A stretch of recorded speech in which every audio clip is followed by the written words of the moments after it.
Bom dia, irmãos. Hoje é o Dia dos Pais e, em função disso, eu pensei que nós sempre pensamos nesse momento o que nós poderíamos dar ao nosso pai. Nós queremos agradar ao nosso pai. E eu lembrei do Salmo 116, 12, quando Davi disse exatamente isso em relação a Deus. Quando ele diz o seguinte: que darei eu ao Senhor por todos os benefícios que me tem feito? O que eu posso dar a Deus para agradá-lo? E eu gostaria de começar essa meditação pensando na seguinte situação. Imagina que você foi convidado para uma festa de alguém muito rico. Muito, mas muito rico. Muito rico.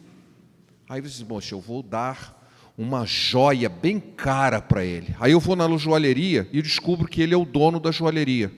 Assiste, não adianta, ele já é o dono de todas as joias que estão aqui.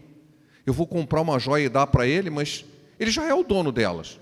Ah, já sei, eu vou comprar um carro para ele. Aí você vai na concessionária e descobre que ele é o dono da fábrica do carro. Você, mas de que eu dou adianta eu dar um carro para ele, ele já é o dono? Assim, não, talvez eu dê um terno bonito para ele. Aí eu descubro que ele é o dono da fábrica de terno também. Como é que fica essa situação? Como é difícil dar um presente para alguém que já tem tudo. Qualquer coisa que eu posso dar para ele, já é dele. Quando nós pensamos assim, a gente lembra que Deus é exatamente esse caso. O que é que nós podemos dar para Deus que já não seja dele? Foi Ele que criou todas as coisas, inclusive a nós mesmos. O que eu posso dar para Deus que já não seja dele? Como eu poderia agradar a Deus? Ora, para sair dessa situação, voltando lá ao tal convite do cara rico, o que eu faria? Eu perguntaria para ele do que ele gosta. Ele já é o dono de tudo, então não há nada que eu possa dar para ele que ele já não tenha. Mas eu posso perguntar para ele: do que você gosta? E se ele me disser, bom, então eu posso dar para ele alguma coisa que ele gosta, não porque ele não tenha, mas porque ele gosta. E nós podemos fazer a mesma coisa para Deus, com a vantagem de que Deus já nos disse o que Ele gosta, porque está na sua palavra. Nós apenas precisamos saber o que está na palavra do que Deus disse que Ele gosta. Então nós podemos oferecer aquilo que Ele gosta, porque Ele já disse que Ele gosta. Uma das coisas que nós podemos ver, e que a Bíblia diz como base disso que nós estamos falando, é que sem fé é impossível agradar a Deus. Isso está em Hebreus 11, 6. Porque é necessário que aquele que se aproxima de Deus creia que Ele existe e que é galardoador dos que o buscam. Então, se você quer agradar a Deus, você pode saber o seguinte: sem fé não há nada que você possa fazer, porque sem fé é impossível agradar a Deus. Então, se você quer agradar a Deus, seja primeiro um ato de fé. Isso é a primeira coisa, a primeira básica. Por outro lado, fazendo a comparação da festa, vamos supor que você tenha perguntado para o dono da festa o que ele gosta, e você está levando para ele do que ele gosta. Aí você vai todo maltrapilho, mal cheiroso, imundo, e vai na casa do indivíduo e diz: o que você está fazendo aqui? Eu vim trazer o que você gosta. Você está me desagradando. Eu não quero. Não adianta você trazer o que eu gosto, sendo que você mesmo está me desagradando. Eu não posso ir na casa do sujeito de qualquer maneira. Eu me lembrei de um amigo que eu tinha do trabalho, em que ele foi convidado para ser padrinho de casamento de um outro colega de trabalho. E foi muito estranho. Primeiro, ele chegou atrasado. Os noivos já estavam lá esperando o padrinho chegar, quando normalmente é o contrário, né? Ele já chegou atrasado. Ele chegou de chinelos havaianas no pé, com uma calça surrada, como se ele tivesse saído do parque de diversão. Ele chegou na igreja assim, uma boa, como se fosse um hippie. Olha, não era o momento, não era o traje adequado, ele estava totalmente errado. As pessoas olhavam assim: o que esse indivíduo está fazendo aqui? Ele desagradou as pessoas que o convidaram. Na verdade, ele desrespeitou as pessoas que o convidaram. Nós não podemos chegar na presença de Deus querendo agradá-lo, de uma maneira que o desagrada. Bom, mas a palavra dele nos diz não apenas o que agrada, mas também diz o que não agrada. Os que estão na carne não podem agradar a Deus. Romanos 8:8. Então, de cara, se eu vivo na carne, eu não vou conseguir agradar a Deus mesmo tentando. Por quê? Porque a Bíblia diz que os que estão na carne não podem agradar a Deus. Quero agradar a Deus? Preciso ter um ato de fé. Não posso andar na carne. Em Provérbios 6, do capítulo 6, versículo 16 a 19, a Bíblia nos diz o seguinte: há 6 coisas que o Senhor detesta. Sim, há 7 que ele abomina: olhos altivos, língua mentirosa, mãos que derramam sangue, coração que maquinam projetos iníquos, pés que se apressam a correr para o mal, testemunha falsa que profere mentiras e o que semeia contenda entre irmãos. Tem uma lista aqui de coisas que desagradam a Deus. Não, mas eu vou compensar isso fazendo coisas que o agradam. Pensa bem. Será que serve? A palavra de Deus nos diz que ele se desagrada desse tipo de coisa. E não existe essa balança. Olha, eu estou fazendo uma porção de coisas que desagradam a ele, mas eu vou fazer umas outras coisas que agradam para ver se dá uma média aí, para ver se faz um meio termo. Não é assim que a palavra de Deus nos diz. Diz que Deus se desagrada desse tipo de coisa. Então, o que nós precisamos fazer? Quer agradar a Deus? Primeiro, deixe de ser carnal. Não tenha olhos altivos, não tenha língua mentirosa, muito menos derramar sangue inocente, coração que maquina projetos iníquos, pés que se apressam em correr para o mal, testemunha falsa que profere mentiras e que ainda por cima semeia contenda entre irmãos. Você está desagradando ao Pai. Qualquer uma dessas atitudes desagrada ao Pai. Mas vamos lá. No início eu disse, nós precisamos saber o que agrada. Nós quero saber o que eu posso oferecer para Deus que o agrada. E há uma lista de coisas, não esgotei a lista, peguei 5 delas, que agradam a Deus. Deus se agrada da justiça, porque o Senhor é justo, Ele ama a justiça. Os retos, pois, verão o seu rosto. Por isso que Jesus lá no Sermão do Monte disse: ó, bem-aventurado os que amam a justiça, porque eles verão a Deus, porque os retos verão o seu rosto. É o Salmo 11:7. Deus ama a justiça. Você quer agradar a Deus? Seja justo. Não cometa injustiça. Seja justo, e você estará agradando ao Pai. Um outro item que agrada a Deus é o que a Maitê citou aqui no início. Deus ama a obediência. Em Samuel 15, 1 Samuel 15, que foi lido aqui, no capítulo 15, versículos 22 e 23, a palavra de Deus nos diz o seguinte: Samuel, porém, disse: tem porventura o Senhor tanto prazer em holocaustos e sacrifícios, como que se obedeça à voz do Senhor? Eis que o obedecer é melhor do que o sacrificar, e o atender do que a gordura dos carneiros. Porque a rebelião é como o pecado da adivinhação, e a obstinação é como a iniquidade da idolatria. Porquanto rejeitaste a palavra do Senhor, Ele também rejeitou a ti, para que não sejas rei. Isso Samuel falando para Saul. Obedecer é melhor do que sacrificar. Tem, porventura, o Senhor prazer em holocausto e sacrifícios? É exatamente o que eu acabei de falar antes. Deus não quer compensações. Ó, eu estou fazendo isso de errado, mas eu vou compensar fazendo outra coisa. Eu estou desobediente, mas eu vou fazer ofertas e sacrifícios. Deus não tem prazer nisso. Ele prefere a obediência. Você não consegue fazer uma substituição. Eu vou ser rebelde e depois eu faço um sacrifício. Isso não funciona. Não funciona nem no plano físico, quanto mais no plano espiritual.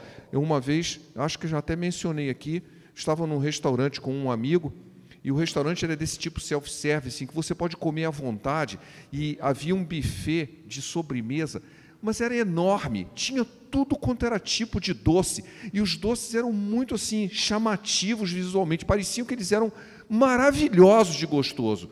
Eu virei para esse: eu não posso nem passar aqui perto, eu não posso comer açúcar, não vou nem olhar para isso, e saí de perto. Ele falou assim: pois eu vou comer de tudo, e depois eu me arrependo. Ué, Então ele já sabia que estava fazendo errado, ele disse, eu vou comer de tudo, pode deixar que depois eu me arrependo. Mas anos mais tarde eu encontrei com ele e perguntei para ele, olha, você sabe que eu tenho usado você como exemplo nas minhas mensagens, porque aconteceu isso, e você sabe que eu passei mal a beça naquele dia, eu me arrependi para caramba. Mas o que você esperava? Você já sabia que ia dar errado, que hipocrisia é essa? O pior é que às vezes a gente pensa que está fazendo a mesma coisa com Deus. Senão, eu vou fazer uma desobediênciazinha, depois eu faço um sacrifício de holocausto para compensar. Não vai dar certo. Vai haver consequências. O que a gente semeia acaba colhendo. Não adianta você querer agradar a Deus numa parte, desagradando a Deus em outra. Principalmente quando você já sabe que Ele disse que se desagrada. Porque quando a gente não sabe, tem pelo menos o argumento, puxa, eu não sabia. Mas aqui está muito claro. Olha, Deus prefere a obediência, sacrifício e holocausto não. Em Salmo 147, 11, nos diz o seguinte, o Senhor se compraz daqueles que o temem e nos que esperam na sua benignidade. Temer a Deus agrada a Ele. Esperar na sua benignidade agrada a Ele. Mas como assim? Temor? Não, eu tenho que ter amor. Há muita falta de temor de Deus nos dias de hoje. Pessoas que agem como se Deus não existisse. Eu temo a Deus, mas vive como se Ele não existisse. Que temor é esse? A palavra de Deus nos diz que o temor a Deus agrada a Ele. Não, mas Deus é bonzinho. No final de contas, Ele vai acertar tudo. Sabe por quê? Porque Ele é amor. Ele me ama. Eu posso fazer o que eu quiser, que Ele continua me amando. Isso é um sofisma muito estranho. Porque se opõe ao que a própria palavra de Deus diz. Ele ama aos que o temem. Quando você age como se Ele não existisse, desrespeitando a sua vontade, ou nem mesmo procurando saber a sua vontade, você está demonstrando que você não teme a Deus. Quando o ladrão na cruz reclamou do outro que estava pedindo para que Jesus salvasse ele, o que era um pedido válido. Estava morrendo, estava sofrendo. Jesus, se você é o Cristo mesmo, por que você não me salva? O que o outro ladrão disse para ele, o que é considerado o bom ladrão, né? Se é que pode ter um bom ladrão, né? Nem ao menos temes a Deus. O que você está fazendo demonstra que você não teme a Deus. Você quer se livrar das consequências de todo o mal que você fez só. Não há nenhum arrependimento. Isso demonstra que você não teme a Deus. E ele vira para Jesus, Senhor, Jesus, lembra-te de mim quando entrares no teu reino. O que Jesus respondeu para ele? Hoje você vai estar comigo no paraíso. Ele demonstrou que temia a Deus, ele confiou em Jesus. Enquanto outros, você não teme a Deus. Embora você tenha feito um pedido que talvez até se justifique, mas foi feito sem temor. Você não teme a Deus. Deus se agrada dos que os temem. Você quer saber do que agrada a Deus? Tema Ele. Espere na sua benignidade. Espere na sua benignidade. Não confie tão somente no acaso, ou então no seu próprio esforço pessoal. Não, Deus me abençoou, mas na verdade fui eu que fiz. Mas então você não está reconhecendo a benignidade de Deus. Deus se agrada dos que esperam na sua benignidade. Há um outro texto que eu achei assim, que eu achei fantástico, que está em Sofonias 3,17. Tem gente que nem sabe que esse livro existe na Bíblia. Sofonias 3,17. O Senhor Deus está no meio de ti, e é poderoso para te salvar. Ele se deleitará em ti com alegria, renovar-te-á no teu amor, regozijar-se-á em ti com júbilo. Deus tem prazer em estar conosco. Aleluia por isso. O Senhor tem prazer em estar conosco, só que Ele espera que nós o convidemos, para que Ele esteja conosco. Quando nós clamamos, Senhor, vem estar conosco, Ele se compraz disso. O texto diz, olha, o Senhor Deus tem prazer em estar no meio de ti. Ele se compraz com isso. Deus tem prazer em estar no nosso meio. Quando nós o convidamos a estar conosco, estamos agradando a Ele. Interessante isso. podemos agradar a Deus convidando-o a estar conosco, porque Ele tem prazer nisso, é isso que a Bíblia nos diz. Há um texto também bastante conhecido em Ezequiel 33:11, que diz o seguinte: vivo eu, diz o Senhor Deus, que não tenho prazer na morte do ímpio, mas que sim que o ímpio se converta do seu caminho e viva. Olha, esse é um texto muito importante. Ele diz o que ele não gosta e ele diz o que ele gosta. Ele diz: eu não tenho nenhum prazer na morte das pessoas ímpias. Sabe o que me agrada? Que ele se converta e viva. Essa é a nossa mensagem principal. Deus não tem prazer. Nós, às vezes, se o cara morreu, mas era um bandido, bem feito, foi para o inferno. Olha, você pode até estar falando do sentimento humano, mas pode ter certeza, Deus não se agrada quando um pecador morre e vai para o inferno. Como é que eu sei disso? Eu acabei de ler aqui. Eu não tenho prazer na morte do ímpio. Deus não se agrada que alguém vá para o inferno. Ele não fez o inferno para nós. O que a Bíblia diz? Que ele fez o inferno para o diabo e os seus anjos. Ele não fez para o ser humano que ele criou. Deus não se agrada de que as pessoas se percam. Ele diz claramente: antes que ele se converta do seu caminho e viva. Deus se agrada da conversão das pessoas, que deixem a impiedade e busquem o amor de Deus, que busquem a justiça, que busquem uma vida de santidade. Ele odeia a impiedade e ama a santidade. E por falar nisso, a Bíblia nos diz não apenas o que agrada a Deus, mas que Ele pede. É interessante porque, nos dias dos pais, né, os filhos podem perguntar para o pai: pai, o que você quer? Eu gosto disso, mas gostar é uma coisa, pedir é outra. Não, eu quero que você compre um par de sapato para mim. Eu quero que você compre um tal objeto para mim. Então eu posso pedir. E na palavra de Deus, Deus nos pede coisas que o agradam. Ele te declarou, ó homem, o que é bom. E o que é que o Senhor requer de ti, senão que pratiques a justiça, ames a benevolência e andes humildemente com o teu Deus. Miqueias 6:8. Deus deixou claro o que Ele está pedindo. Você quer dar um presente para Deus? Faça o que Ele pede. Pratiques a justiça, ames a benevolência e andes humildemente com o teu Deus. Então, nós podemos dar presentes não apenas porque sabemos que isso agrada a Deus, mas porque Ele nos pede. Porque essa é a vontade de Deus, a vossa santificação. 1 Tessalonicenses 4:3. Se você está buscando uma vida de santidade, você está dando um grande presente para Deus. Por quê? Porque Ele pediu. Ele disse que se agrada, já vimos um outro texto em que Ele disse que se agradava disso, e Ele pede para que você faça isso. Essa é a vontade de Deus, a vossa santificação. Então, ao buscarmos santificação, nós estamos dando um presente para Deus, porque Ele se agrada disso e porque Ele pede isso. E por último, Provérbios 23:26. Filho meu, dá-me o teu coração, deleite-se os teus olhos nos meus caminhos. Deleite-se os teus olhos. Quando nós nos agradamos nos caminhos de Deus e damos o nosso coração a Deus, nós estamos dando um grande presente para Ele, não apenas porque sabemos que o agrada, mas porque Ele pediu: filho meu, e Ele está nos tratando como filho. Filho meu, dá-me o teu coração, deleite-se os seus olhos nos meus caminhos, que você se agrade dos meus caminhos, como diz o Salmo 37, que os nossos caminhos sejam agradáveis a Deus, que nós possamos gostar daquilo, da lei de Deus. Eu amo a lei de Deus, olha, isso aí é bom, é isso aí, eu sou feliz em fazer aquilo que Deus mandou fazer, e ao mesmo tempo, eu estou agradando a Ele.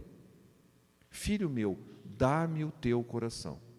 Vejam quantos presentes a gente pode dar ao Senhor, não é por desculpa, eu não preciso ir no shopping espiritual, não existe, eu vou dar um presentinho porque está muito caro.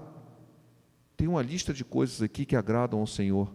Um outro tanto que Ele nos pede. Bom, cabe a nós agora decidirmos dar um bom presente para o Pai. Eu gosto de um texto que eu li uma vez, escrevi para o meu filho, quando ele me escreveu, ele mora em outra cidade, bastante longe daqui. E ele estava falando de como Deus estava abençoando a ele lá. Lógico que ele estava contando isso para me alegrar. E eu então respondi para ele um texto que eu gosto muito e que eu creio que Deus está nos falando também, que está em 3ª Epístola de João, no versículo 4, que eu só tenho um capítulo, né? Versículo 4. Não tenho maior gozo do que esse, o de ouvir que meus filhos andam na verdade. Foi isso que eu mandei para ele. Olha, você pode me contar um monte de bênção. A maior bênção que você vai me deixar feliz é dizer que você anda na verdade, que você anda nos caminhos do Senhor. E eu creio que esse é o melhor presente que a gente pode dar para o nosso Pai Celeste. Aliás, para o nosso Pai terreno também, né? Nosso Pai terreno também. Qual é o pai que não vai gostar de saber que o filho está andando na verdade? Bom, se nós como pais gostamos de saber que os nossos filhos andam na verdade, o nosso Deus também se alegrará conosco se nós estivermos andando na verdade. Amém? Que seja esse o nosso presente para o Pai, o nosso Pai Celeste. Andemos na verdade, pratiquemos a justiça, demos o nosso coração para o Senhor. Amém? Pai, obrigado por esses momentos em que meditamos na Tua Palavra, porque buscamos saber o Teu querer, buscamos saber a Tua vontade, não apenas por simples buscar, mas porque nós queremos Te dar como presente o nosso coração, que possamos andar na verdade, possamos Te agradar fazendo aquilo que a Tua Palavra nos diz que Te agrada. Ajuda-nos, Senhor, sabemos que não é fácil, a nossa carne concorre contra nós, o mundo concorre contra nós, as tentações concorrem contra nós, mas nós temos o Teu Espírito para nos guiar, o Teu Espírito para nos consolar, abrir os nossos olhos e que possamos decidir andar na verdade, viver a vida que Tu desejas que vivamos e agradar o coração do nosso Pai. Nós o fazemos isso em nome do Filho amado, o nome do Filho amado Jesus. Amém.